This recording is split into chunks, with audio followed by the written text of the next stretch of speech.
Welcome to the Female VC Lab podcast. I have Marcus Glover here, the fourth man. So he's super special. Marcus, in one line, give me your name, your title, and the name of your fund. Marcus Glover. I am managing and general partner of Lockstep Ventures. I am also a deep fan of Barbara Bickham. She shares Thank you so much. first name with my mom. Shout out to my mom, Barbara Glover. And Lockstep Ventures is an early stage venture fund, which I hope we will talk a little bit more about today. We will, absolutely. That's the second question. The third question, actually. So here's the second one. How did you become a venture capitalist? What inspired you to become a venture capitalist? I became a VC by accident. I wasn't inspired. I fucked up. The accidental VC, like everyone else, most people on this podcast. I had an entirely different career. I will disclose upfront. I have very little acumen in finance. I do not have an MBA. And that, in many other examples, is why I think of myself as the accidental VC. I had a illustrious, you might say, career in marketing. I was a C-suite marketer for organizations like the NBA, the NFL, the footwear giants, Adidas, Nike, Reebok. I worked for entertainers directly as a chief growth officer, chief marketing officer. I built ventures for people like the Ali family, Muhammad Ali, rest his soul. We awesome. Snack food company, which we sold to the Mars family, Eminem. Yeah. I was a partner to an entertainer named will.i.am, and we built a company. will.i.am. One of my favorite entertainers, by the way. He's a great guy. He's awesome. I actually met him once. I could go down a whole will.i.am rabbit hole. I'm sure we could. Maybe that's in the 2-year question. I had the fortune of building great companies for great folks in sports and entertainment. And I had an epiphany one day that I really liked building companies. I really didn't like celebrity. Okay. And so that's fair. I thought, and I told a friend of mine that I had this career, I was building ventures and for entertainers. And she said to me, wow, you're like a venture capitalist. And my response to her was, what's that? Oh, wow. And that's interesting. Yeah, that was about 13 years ago. And that sent me on that next part of my journey, which was to find my way into and learn as much as I could about the venture capital industry and business. Yeah. A lot to learn. It's a lot to learn. It's a lot to learn. Always, and it's always changing. Yeah, it is a lot to learn, and a lot is changing. Hopefully you bring a mindset of a love of craft. I think there's the craft of fund management that's exciting and fun. Yeah. As we were talking off air about how to guide companies through challenging times, difficult times into opportunistic times. Yes. You know, how do you turn lemons into lemonade even? That's true. And commercialize that shit. Make a lemonade stand. 1,000 lemonade stands. And then franchise it and then have more and more lemonade stands. You like Starbucks in that way. Merchandise, strawberry lemonade. That's there you go. And then you got t-shirts for your lemonade. Here's now we merchandise it too. Got our t-shirts. This is what we do. So there you go. Awesome. Part of it is the love and the joy of it that I have acquired. I've just really enjoyed the craft and the technique of fund management, but particularly while I don't have the background in finance, I bring a wealth of knowledge as an entrepreneur and someone that has been around growth and scale for a decade or more. And I bring that to the companies we invest in. And my attitude is I like to roll up my sleeves right alongside the entrepreneur. And So we're a builder first culture. I'm a builder first VC, if you will. I like that. So we haven't gotten 100% into your thesis, but you can talk a little bit about your thesis and what was the motivation behind your thesis? Oh man, I love that question. I think that part of what I spent my career on was understanding where there were gaps in the marketplace. As a market, you are trained at seeing where there are gaps, spaces for growth, white space even, and you're taught to exploit that. And the frequent idea and axiom of what good investment is: buy low and sell high. Yes. Exploiting gaps. And for me, one of the most underappreciated assets that we have is the growth and innovation in our community. That's true. We're innovators. Very true. We are born We are culture disruptors, all the things that we have done across time. Like you working with will.i.am, like he was such, I work with Chuck D as well, another one, such pioneers in culture and music, in technology, in finance, like all the things that they are involved in. It's amazing. I have an advisor who you probably know. Perhaps he could be the fifth male guest on the podcast. We'll see. His name is Sean Rochester. And what he has mapped is the decline in intellectual properties from post-slavery until now. Oh, that's and he can point to a period as we grew up and we knew it's like Benjamin Banneker and George Washington Carver and so many others. They were innovators and they were patent holders. Yes. My dear friend is Hakeem Jeffries, the minority leader of the House of Representatives. And for years, he sat on the Judiciary Committee in Congress. And what he talks about is that judiciary is a pretty hot assignment. It goes through a lot of the things that you hear about in the Supreme Court and other things. But he also talks about one of the things that judiciary sits over is intellectual property. Is the patent office. Exactly. And he talks about how the framers of the Constitution, they were two things. They were inventors.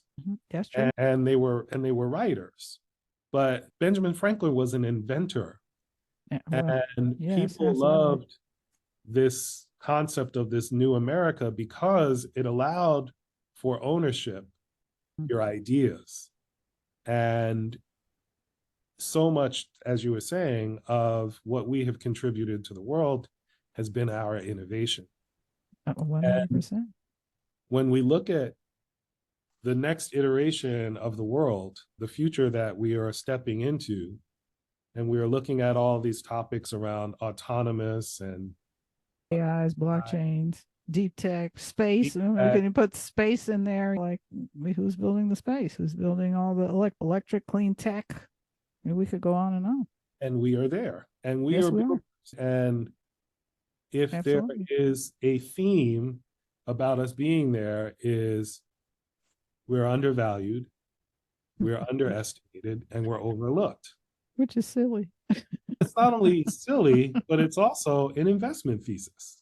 It is a thesis. That's part of, I think that's part of your thesis, and it's part of my thesis as well. That is our shared thesis. That's our shared thesis, absolutely. 100%. It's not about anger to me. It's about alpha to me. I agree. I'm all down for the alpha as well. I have a lot of alpha statistics. And when you say them out loud, they go, huh? They're shocked. But I'm like, these are the statistics from these massive institutions. I didn't make them up. That is absolutely the truth. Yeah. So we have to use those because that's what we're all looking for, alpha. And the fact that you're missing that alpha, you're missing a lot. Like, you're almost hurting the economy in a way, because it could be so much bigger and so much more accelerant there. But you're like, no, we don't want $4 trillion more out here in the economy. That's a lot of money. So it's very That's interesting. the GDP of probably a good Multiple block of nations. multiple countries. Yeah. So yeah, that's a lot of Excited value that being left on the. we share the same thesis of Yes, we're similar on that. yes. So what are you currently learning or listening to or reading these days? I love that question, Barbara. Thank you. You're welcome. Listening to, learning, Or reading. love is as a musician. Oh, I'm always listening. So I think musically there was a big celebration around the artist Sunra, who talk about deep space. well, yeah. Sunra was a pioneer there. I come from a family of jazz musicians and Oh, artists. My father, who is 85 years old, just released a record from his trio that was recorded in 1977. So I'm listening to my dad. I'm spending, I think, a bit more time learning about AI, and that's a very important. There's a lot in AI that a lot of people don't know. there's a Because when lot. you say that, it's like saying wireless. Yes, yes. There's so many pieces. And then there's all the pieces underneath. Where are you? What are you doing? What type of AIs are you using? Are you using structured or unstructured data? Then you go into those rabbit holes. Absolutely. So that's fun and exciting. How about you? What do What am you I learning or listening to or reading these days? I have been reading Atomic Habits, which is actually interesting because it's a shift about how do you like performance enhance yourself. So how do you start create, like, for example, I'll give you an example. Since we were all working from home for a while, I had stayed in one area of the house. And this, I don't know why this didn't dawn on me, but they said mentally you need to separate out because I have different areas and say, okay, this is for eating, this is for exercise, this is for working, this is for sleeping. I said, wow, that was so that in and of itself was just revolutionary because then, like, my area where I was in the house is just for the area it's supposed to be. And mentally, I have now separated out and I feel like I have more freedom. And before I felt more constricted. So that was like a habit that I have created for myself, a separation. I too love music. And it's funny because this sounds hilarious, but I got invited to go to the Weekend concert last year. And I'm like, who's the Weekend? I didn't even know. And so it was a great concert, by the way. So now I'm all into the Weekend. But I do love my rap still. I Mhm. still, now the Weekend isn't really rap, but I still like my Chuck D. I still like my Ice Cube, Ice T. I still like all that rap. What was I listening to? 90s Yeah, I like the too. 80s and 90s, like the OGs. That's where we came up at. Yeah. I too like jazz and other types of music. I'm very eclectic on music. I haven't seen. Oh yeah, I did see Air, the movie. I do watch a lot of movies. I'm like a big movie consumption person. So I watched Air, and that was actually super fascinating. Like how they Mhm. made the Jordan shoe. Yeah.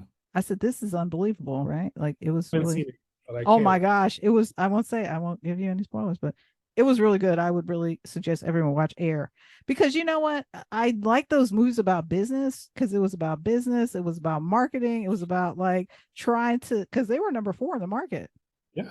a Nike at that They were time, terrible. Yeah. like behind Adidas and Converse and even behind Uh, one other one. So it's okay. How do we now go beyond like these other companies? Otherwise, we'll just be in the same state. And they were stuck on running. And so they're like, but no, we're selling billions of dollars in running shoes. But they're like, no, but we need to do more, like better basketball people. So it's just fascinating how they like did that pivot as well. So I like the business movies like that because it shows you about business and trends. You're like, wow, like they actually made those decisions. They actually took that risk. They actually had to convince people to like, hey, we need to make this Jordan shoe. It was just so fascinating, all the pieces of it. So I really enjoyed that. So I do watch a lot of movies. The next movie I'm excited to watch is Oppenheimer oh my because God. I I love mean, Chris Nolan. So Chris he, Nolan is brilliant. I watch all his movies. I I love do. all his movies. So I'm waiting for that. I'm waiting to see how that one comes out. Yeah. No, he's gonna crush it. We both He's know. gonna crush that. Absolutely, we're all gonna go see it probably. All right. So here we go, Marcus. Here's the bonus question. Everyone gets it. Let's go. In 2 years, when we're talking again, but we'll be talking before that, I know for sure. How do you see venture capital or investing having changed or evolved? Oh, wow. Great question. In 2 years, venture capital will have changed or evolved in meaningful ways. I think that the idea of capital and capital returns being scarce, it's a dying idea. You can now write Chat GPT, you can ask Chat GPT to write an algorithm Yes. to give It's not you, always correct, FYI. I've not tried always that. correct, but Not always it's correct, but also you can four correct months it. old.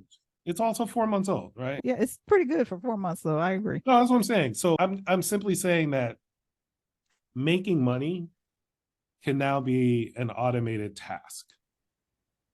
And also, it's democratized as well because It's anybody, democratized as because well. Chat It's GPT is democratized. still semi-free, right? They have the free Sure. and the not Yeah. free. If Yeah. you are so If you inclined, if you hear Sam Altman, what his goals are, he says that his goals is to mature Chat GPT to the point where it can figure out monetization for itself. The well, point, that's smart. the AI is going to be self-aware enough where it can make money to return for its investors on its own. Think about that. I don't have to think about that. If I think about that's actually one of the reasons why AI needs to be done ethically. You need to make sure the right kind of build people are building it. You need Sure. to make sure it's super responsible. But my point is, you know how But you're sometimes right, it'll be out there. the metaphor is sometimes you say even a monkey can do that and AI can do that. So Yes, my point is that returns, you can get returns from anywhere. that's true. That's true. So if that is a governing reality, then the question is, what do you advocate? That's a good question. Where are your deepest convictions? And how do you Mhm. not only invest, but how do you invent the future through your investments? Yes, That, like, where is your integrity about the future? Because that is that's a good question. the real business that I think that venture Has to go in. find Yeah, its, in a sense, it will find its soul, I because agree. it is not just about outsized risk adjusted returns that with every passing day, even a monkey can give you those returns. It's Right. about how do we advocate for the things that we believe in and the future that we want to create. And that to me is what I think we'll be seeing in the next 2 years. Yeah, I think I agree with that. I think I agree with that. I think I do too. I just played it There you back. go. I'll do it. We'll play it back. We'll play it Okay. back. Right? Everyone can hear it later. All right, Marcus. How do people contact you?